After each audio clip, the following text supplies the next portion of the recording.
Bienvenue à cette nouvelle édition d'Information Actu 30. Mesdames et messieurs, bonsoir. Voici les titres. 86 milliards de dollars américains sur 10 ans. C'est le budget global du candidat président de la République, Félix Tshisekedi. Il a présenté ce mercredi son programme gouvernemental dénommé « Avec le peuple pour un nouveau départ ». Félix Tshisekedi entend sortir le Congo de sa situation actuelle. Il promet de porter l'indice du Congolais à 4 288 dollars par an, soit 11,75 dollars par jour. Et naturellement, les personnalités présentes, aussi bien de l'opposition que de la société civile, saluent le réalisme contenu dans ce discours. Vous les entendrez dans un instant. La Commission nationale des droits de l'homme a crédité au statut de l'Alliance mondiale des institutions nationales de droits de l'homme. La présentation de l'accréditation a été faite ce mercredi par la ministre des Droits humains. En société, à Kinshasa, l'usage récurrent des produits de la médecine traditionnelle n'est plus à démontrer. Des interrogations tout de même autour des vertus curatives de ce produit, ce qui suscite beaucoup de débats entre les pros et anti-médecine traditionnelle. Le point de vue des uns et des autres à suivre dans cette édition. Voilà pour l'essentiel en titre. Bienvenue à tous. Merci de nous suivre. 86 milliards de dollars américains, c'est l'enveloppe globale du programme du candidat président de la République, Félix Tshisekedi. Il promet de booster le PIB par habitant, le ramener à 11,75 dollars contre 1,5 dollars en 2018. Félix Tshisekedi l'a dit au cours de la présentation de son programme de gouvernement dénommé « Avec le peuple pour un nouveau départ ». C'était en présence de plusieurs personnalités de l'opposition, de la société civile et de quelques corps diplomatiques. C'était à Béatrice Hôtel dans la commune de la Gombe. Jaël Molouaï et Serge Mitelezi. Plusieurs personnalités politiques de l'opposition et de la société civile ont pris part à la présentation du programme du gouvernement de Félix Tshisekedi, candidat président de la République. Dans la salle aussi, le corps diplomatique. C'est un programme très ambitieux que propose le candidat président. 86 milliards de dollars, soit 25% du PIB répartis sur 10 ans. Je m'engage à faire de la lutte contre la corruption, fléau dont les proportions se chiffrent par milliards, notre cheval de bataille. En 2018, le revenu moyen annuel d'un Congolais en dollars est de 458 dollars par an. C'est-à-dire que le citoyen congolais vit misérablement aujourd'hui avec 1,25 $ par jour, alors que la contribution du PIB au budget annuel n'est que de 5 milliards de dollars américains. Mon ambition est de sortir notre nation de cette situation indigne et de la faire accéder au bien-être, en portant cet indice à 4 288 dollars par an, soit 11,75 $ par jour. Pour assurer le coût de ce programme, nous mobiliserons une enveloppe budgétaire de 86 milliards 71 dollars, soit 25% du PIB qui sera réparti sur 10 ans.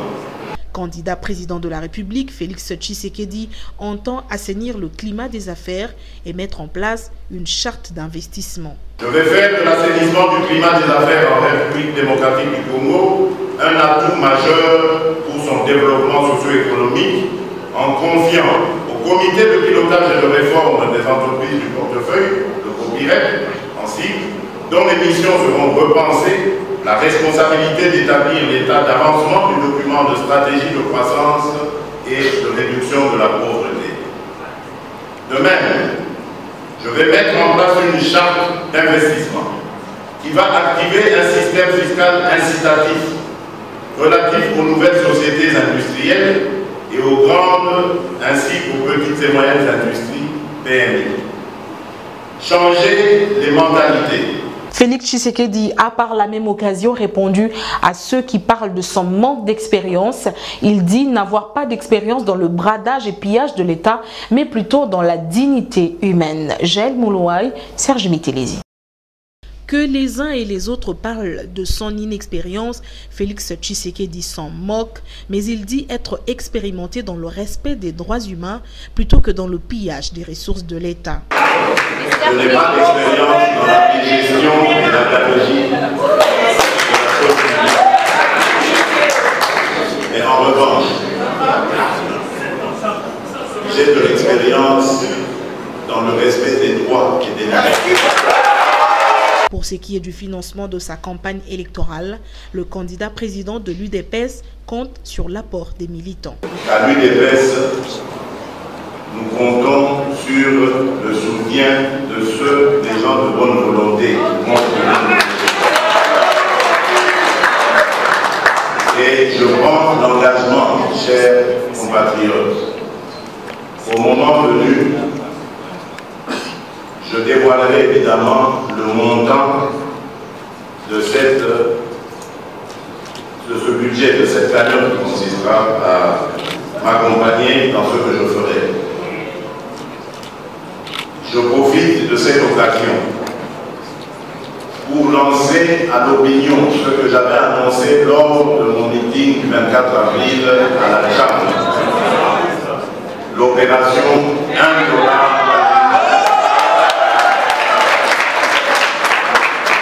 Je compte donc sur nos compatriotes et je sais que l'UDPS a des millions de combattants et de sympathisants à sa cause. Et je suis sûr qu'avec le rapport, nous allons pouvoir nous constituer un budget, un butin de guerre, entre guillemets. Et cette guerre qui nous amènera jusqu'à la victoire en décembre prochain. Entre-temps, l'opposition présentera un programme commun qui sera défendu par un candidat unique. Et les invités, les personnalités présentes saluent la pertinence du programme de Félix Tshisekedi. Il va falloir maintenant fondre ce programme en un programme commun que défendra le candidat unique de l'opposition. Écoutez leur réaction au micro de Serge Mitélesi. J'ai senti quand même que le président Félix Tshisekedi est assez ambitieux. Il parle d'un taux de croissance de 25%. C'est assez énorme. Il parle d'un budget de 86 milliards pour 5 ans, ce qui fait plus ou moins en moyenne pour une année un budget de 17 milliards. Nous attendons effectivement le débat contradictoire à défaut de la mise en commun de nos programmes dans le cadre de forces alternatives pour avoir une candidature commune. C'est un objectif qui indique très clairement que Félix Tshisekedi s'engage, non pas pour lui, non pas pour son père de heureuse mémoire, qui s'engage pour le Congo et pour les Congolais. Il veut vaincre la pauvreté. Aujourd'hui, le Congo a des difficultés parce qu'il y a un problème d'hommes d'abord. Et il a pensé à ça, il a placé l'homme au premier niveau en tant que société civile. Ça m'a vraiment flatté. Deuxièmement, il a parlé de la croissance économique. Oui, il faut maintenant qu'il puisse s'attarder dessus pour savoir comment structurer cette croissance pour qu'elle devienne effective. Il a parlé de la société de solidarité. Encore une fois, nous sommes gratifiés en tant que société civile. On va quitter Béatrice Hôtel pour nous rendre à la vice-primature de l'Intérieur où, près d'un mois après la réunion d'orientation sur la cybercriminalité avec le ministre de l'Intérieur, place ce mercredi 15 août 2018 à l'évaluation des directives formulées par le patron de l'Intérieur, le professeur Henri Mova-Sakani. Son directeur de cabinet a évalué ensemble avec les experts de l'ARPTC, de la présidence et de la police les points évoqués lors de la précédente réunion. Au menu également un répertoire des cas concrets de cybercriminalité en cette période préélectorale. À ce jour, près d'un millier de cas ont été traités, au nombre desquels la violation de la vie publique, l'escroquerie par téléphone, l'usurpation d'identité, vente et achat frauduleux en ligne. Célestin Mbala, le nouveau chef d'état-major général de FARDC, présenté officiellement par le ministre de la Défense nationale, Crispin Atamatabé, dans son adresse à travers une causerie morale, Célestin Mbala a rappelé la mission dévolue à tout militaire pour la protection des citoyens et de leurs biens. C'était au cours d'une parade au camp Kokolo. Reportage Monique Kunda.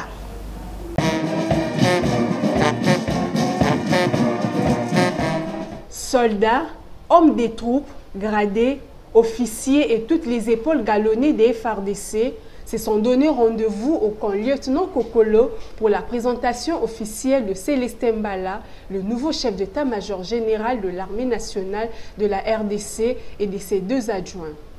Le maître des séances de cette cérémonie, le ministre de la Défense nationale et ancien combattant, Crispin Atamatabi. Mbala Mousseke Célestin, nouveau chef d'état-major général des forces armées de la République démocratique du Congo, devant vous. Point d'orgue de cette présentation officielle, la remise de l'étendard aux uns et aux autres en guise de passation de commandement. Général-major Kaouki Akole, chef d'état-major de la force terrestre, je vous remets l'étendard, symbole de commandement de votre unité. Vous le gardez et défendez jalousement jusqu'au sacrifice suprême.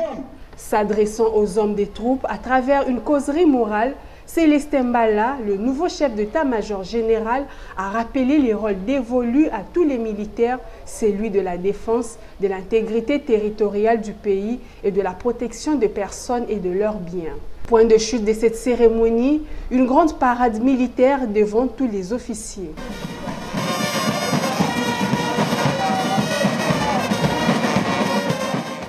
La Commission nationale de droits de l'homme, CNDH en sigle, désormais accréditée à l'Alliance mondiale de l'Institut national des droits de l'homme des Nations unies. Cela pour avoir rempli les conditions requises et conformément aux principes de Paris. C'était au ministère des Affaires étrangères que l'accréditation a été présentée par la ministre des Droits humains.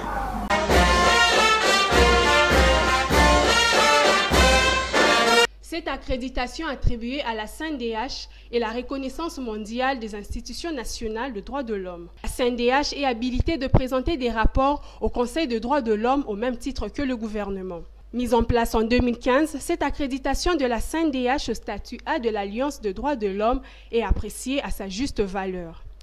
Je n'ai pas grand-chose à dire si ce n'est que féliciter la CNDH qui, à peine 3 ans après sa mise en place, elle hisse déjà sur le pavois des honneurs. Je considère ce succès comme la résultante des efforts déployés par cette institution d'appui à la démocratie qui travaille parfois dans des conditions très difficiles.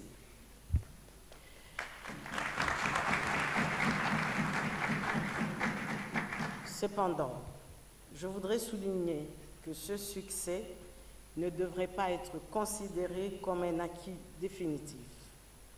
Pour maintenir son accréditation au statut A, la CNDH doit maintenir le cap et redoubler plus d'efforts. En sa qualité du numéro 1 de la CNDH, Mbamouchi Konke ne peut que saluer cette reconnaissance mondiale. Un statut qui fait qu'un pays qui siège au Conseil des droits de l'homme avec une institution qui n'a pas ce statut, ça allait être ridicule. La CNDH a beaucoup travaillé selon les normes, donc en respectant les principes de Paris. Et aujourd'hui, la CNDH est honorée par la reconnaissance mondiale, enfin, d'avoir son statut. Et ce statut donne des avantages à la CNDH en termes d'être électeur et d'être éligible dans les structures des organisations internationales. L'accréditation du statut A acquise, la CNDH aura du pain sur la planche dans son accompagnement du processus électoral. Pour la CNDH, la matière est on ne peut plus abondante. Gekoko Mulumba doit être évacué à l'étranger pour poursuivre les soins de santé. C'est le plaidoyer que mène son avocat depuis quelques semaines. Nos reporters l'ont rencontré. Il parle de l'état de santé de son client qui se trouve jusqu'à présent à la prison centrale de Makala. Christelle Abeta, Serge Mitélési. Arrêté en novembre 2017 et emprisonné en janvier 2018 au centre pénitentiaire et de rééducation de Makala, Gérard Moulumba alias Gekoko, pour raison de santé précaire, est désormais à cheval entre cette prison et la clinique Ngalema. Selon son avocat conseil Léon Gombois, Gekoko Moulumba se porte mal. Maintenant, son état de santé chute, rechute de temps à autre. Tantôt à la prison centrale de Makala, quand il va piquer une crise, on l'amène à la clinique Ngalema. Le médecin de la clinique Ngalema lui offre seulement des soins que je peux dire des calmants là. Pour Léon Gombois, Gekoko Moulumba devrait avoir des soins appropriés en dehors du pays.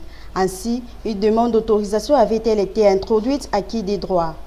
Nous avons introduit une demande d'autorisation, que l'État puisse nous autoriser, que mon client puisse quitter le pays pour aller suivre des soins appropriés à l'étranger.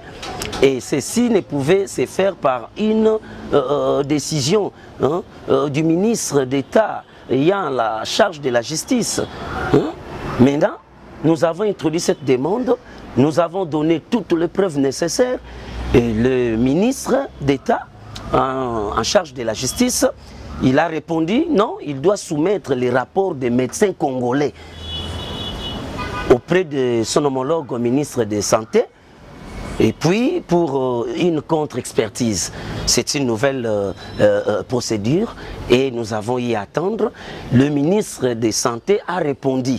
Le ministre de la Justice, sur sa table, a la réponse confirmant que réellement l'état de santé du prisonnier Gekoko Moulumba nécessite une évacuation nécessaire parce que les médecins de la République ne sont pas à mesure par rapport au manquement de matériel spécialisé à offrir des soins appropriés à mon client.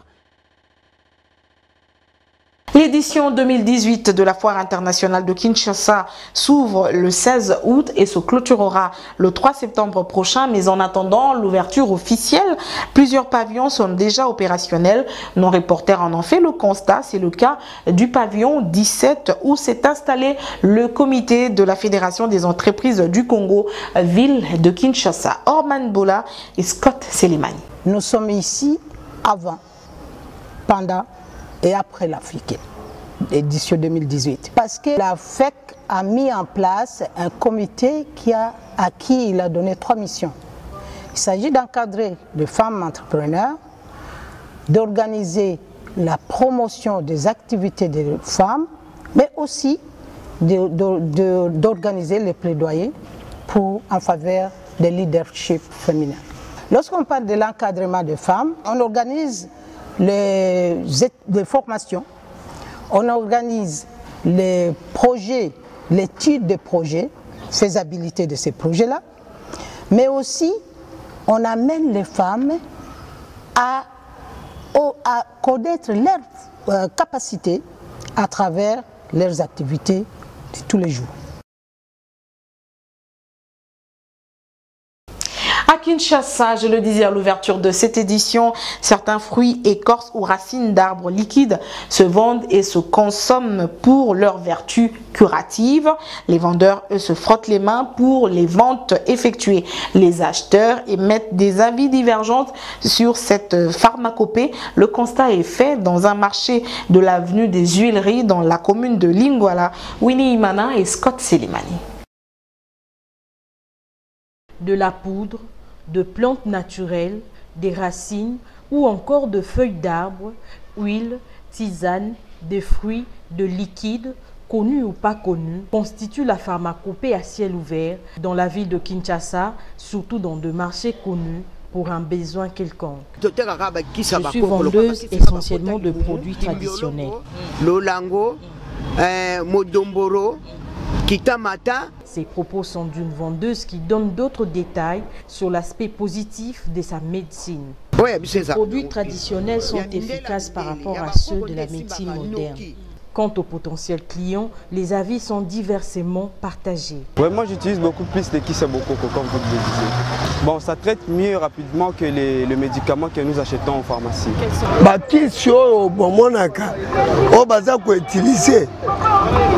Et pas l'anga nazo se planangote. Na boa bakiswana po bakiswana eza na degré zo e banate. Yango penza biso Je suis friand de produits traditionnels parce que je travaille dans le service de salubrité. Ça m'aide beaucoup. Face aux avancées de la médecine moderne, la médecine traditionnelle, si on peut le dire, a survécu à l'évolution du temps. Entre les deux, il y a tout un débat.